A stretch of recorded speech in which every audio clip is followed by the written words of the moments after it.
Tervetuloa taas tänne Leffahullu-podcastin pariin.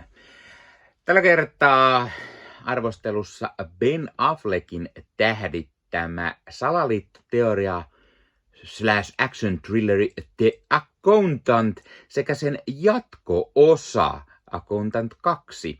Eli Accountant 2 tuli juuri Prime Video, josta sen sitten katselin ja muistin virkistämiseksi katsoin juuri hetkeä ennen tämän ekan osan. Ja ajattelin, että hei, tehdään pikku arvostelu molemmista leffoista. Ja muistutan nyt tietenkin vielä, että jos katsot YouTuben puolelta, niin hei, pistä peukkuun, jos tykkäät tästä, pistä kanava tilaukseen, muistutuskellosta päälle. Leffahullu-kanavan jäseneksi voi liittyä ja sen lisäksi vielä laittakaa paljon kommentteja. Esimerkiksi oletteko nähneet tämän leffan ja mitä mieltä siitä olitte, tai nämä leffat. Accountant. Mä muistan, että mä tykkäsin siitä ensimmäisestä leffasta, mutta muistikuvat oli jo hiukan haalistuneet, joten mä ajattelin, että parempi katsoa se eka osa ja sitten tarttua jatko-osaan. Ja sitten tosiaan katsoin sen kakkososan heti siinä lähipäivinä ja millainen leffa se sitten olikaan. No, aloitetaan ensimmäisestä The Accountant-leffasta. Elokuva kertoo siis Ben Affleckin esittämästä tämmöistä neuroottisesta, jopa autistisesta Christian Wolf-nimisestä kirjanpitäjästä, jolla on lähes Rain Man-tyylinen kyky huomata kirjanpidon kaikki koukerot ja ongelmakohdat ja todella kovaa numeropäätä löytyy. Mutta samalla hänellä sitten on tämmöinen synkempi salaisuus, synkempi historia, sillä hän on ollut kartellien, gangstereiden, mafiosojen, jne kirjanpitäjä ja hän on sen lisäksi saakelin kovan luokan taistelija, tappaja ja kun on tämmönen yhden miehen taistelukone, oikein Rambo. Ja tässä leffassa siis tää Christian Wolf, hän tutki tämmöistä Living Robots firman tilejä ja löytää sieltä sitten yhdessä tämmöisen Dana Cummingsin kanssa, jota näyttelee siis Anna Kendrick, niin hänen kanssaan he löytää jotain hämärää ja jolloin heidät sitten yritetään tappaa. Mutta Chris päättääkin sitten hoidella nämä tappajat itse ensin. Samalla sitten tämmöiset jonkunlaiset agentit Ray King ja Mary Beth Medina, jota siis näyttelee J.K. Simmons ja Cynthia Addai Robinson, niin he sitten yrittää löytää ja selvittää, kuka on tämmöinen mystinen accountant, eli siis kirjanpitäjä suomeksi. Ja siinä on pääpiirteittäin leffan juoni siis. Ja näyttelijöistä sen verran mainitsinkin jo Ben Affleck pääroolissa siinä sitten vetää varsin hyvän roolin tämmöisenä pikkusen tunteettomana, tämmöisenä autistisena, fiksuna kaverina, toimii varsin mallikkaasti. J.K. Simmons, kuten sanoin, hän on aina mahtava, vaikka vähän pienessä roolissa onkin. Anna Kendrick on ehkä tämän leffan niin kuin sinänsä heikoin lenkki. Hänestä ei oikein niin kuin saa mitään oikein irti, ei niin kuin tunteita tai mitään. Hän on vähän tämmöinen perus tommonen Anna Kendrickin tylsempi roolisuoritus. Ja sitten tosiaan Cynthia Addai Robinson, joka tässä sitten näyttelee tätä toista agenttia. Ihan ok rooli myös hänellä.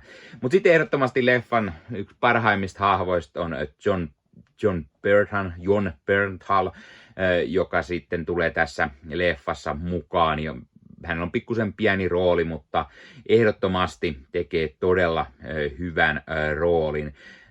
Sen lisäksi nähdään John Lithgowta, jota nyt on aina mukava nähdä, mutta tekee myös todella pienen roolin hänkin. Ja sitten on Jeffrey Tamboria ja Jean Smartia mukana.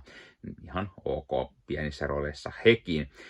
Sitten tässä leffassa on tämmöinen eräänlainen rakkaustarina yllättäen tämän Affleckin ja Kendrickin hahmojen välillä, mutta en mä nyt tiedä, onko se nyt kauhean erikoinen. Siinä on pikkuinen twisti mukana, niin mutta muuten tämä ei oikein lähde liikkeelle. Ja sitten se tekee semmoisen twistin lisäjutun tähän, mikä on ei ihan niin tyypillinen tämmöisessä leffossa, niin sinänsä ihan hauskaa.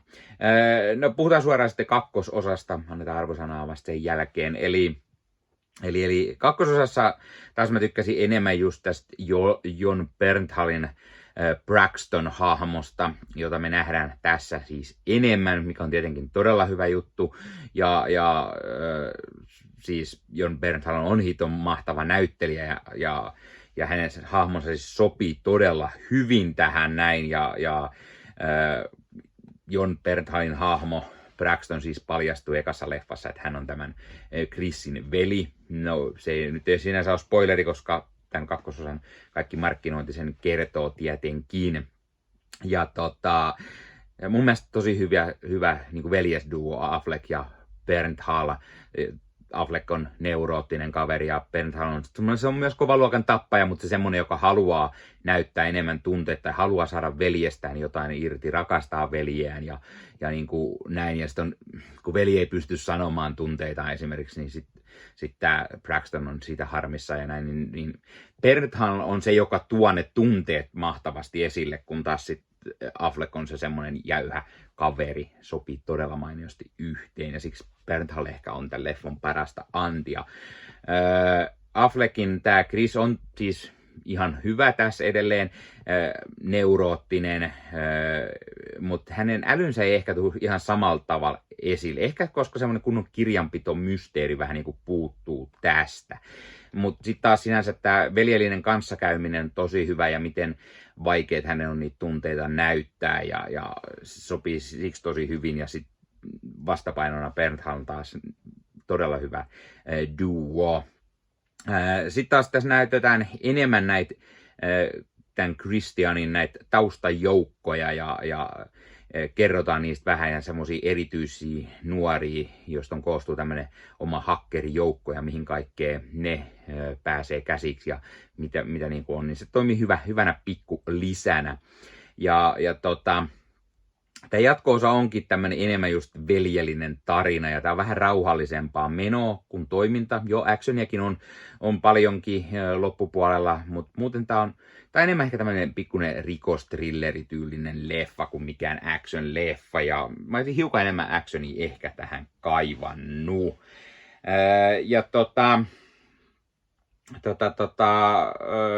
Affleckin ja Bernthalin lisäksi ekasta leffasta J.K. Simmons ja Cynthia Arai Robinson on mukana, mutta kaikki muut loistaa sitten poissaolollaan.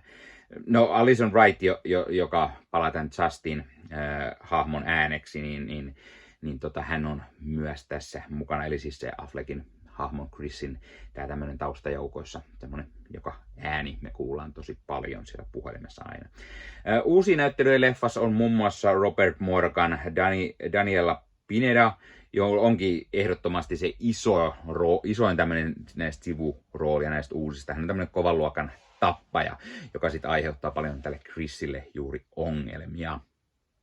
Kakkosen tarinasta sen verran kerrottuna, että tämä on pikkusen eri tyylinen leffa. Tämä unohtaa hiukan asioita sen kirjanpitopuolen ja miten sitten toi Chris tutkii kyvyllään tätä murhakatoamista eikä niinkään näin. Mutta siis tarinana se, että Chris alkaa tutkimaan tämmöistä selvittämätöntä murhaa, johon tämä Ray King ja Marybeth Medina liittyy. He oli tätä tutkimassa ja sitten Chris ei saa tätä niin kuin selvitettyä, hän tarvii vähän apujoukkoja ja sitten hän pyytää tämän veljensä Braxtonin mukaan ja sitten yhdessä he yrittää selvittää tätä mysteeriä, miten tämä mystinen Daniela Pineda näyttelemä murhaaja sitten liittyy myös mukaan menoon. Ja kuten mä sanoin, parasta on just veljesten välinen kohtaus tässä. miten toisista vieraantuneet veljekset yrittää tulla toimeen keskenään ja sitten semmoinen action ja just nämä kaksi näyttelijää oikeastaan. Ohjaajana molemmissa näissä leffoissa oli Kevin O'Connor ja kirjoittajana Bill Dubuque. Ja ne on ihan ok leffoi, mutta jää ehkä vähän semmoiseksi keskinkertaisiksi.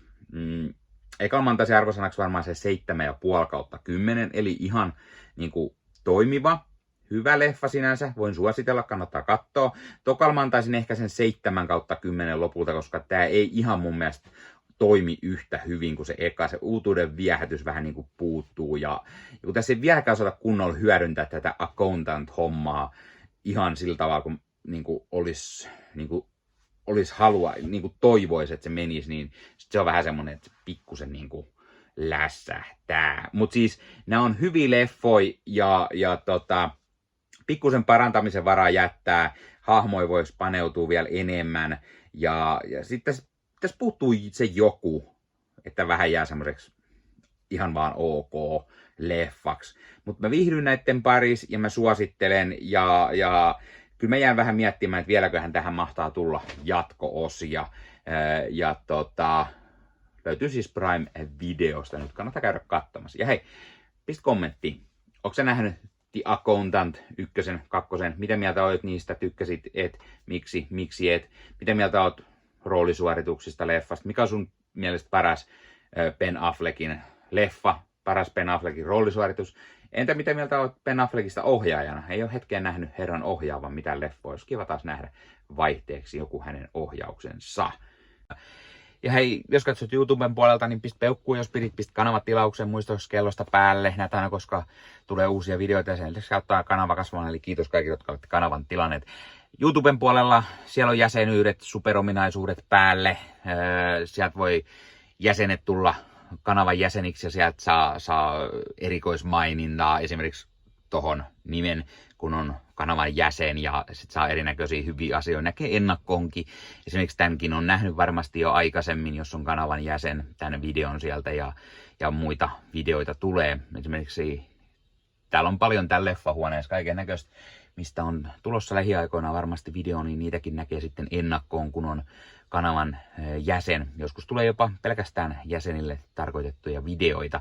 Ja sen lisäksi on kaikki korostettuja vastauksia ja tila ja tämmöisiä merkkejä ja muuta kaikki. Kyllä te tiedätte YouTube-juttut. 0,99 € kuussa tai 2,99 € kuussa, niillä saa erinäköisiä asioita, kun tilailee tai on kanavan jäsen. Ja niitä supertykkäyksiä, superkommentteja, kaikkea voi laittaa, niin siitä tulee muutamat 10 sentit sitten tähänkin suuntaan, eli kiitos kaikille, jotka olette niitä laittaneet.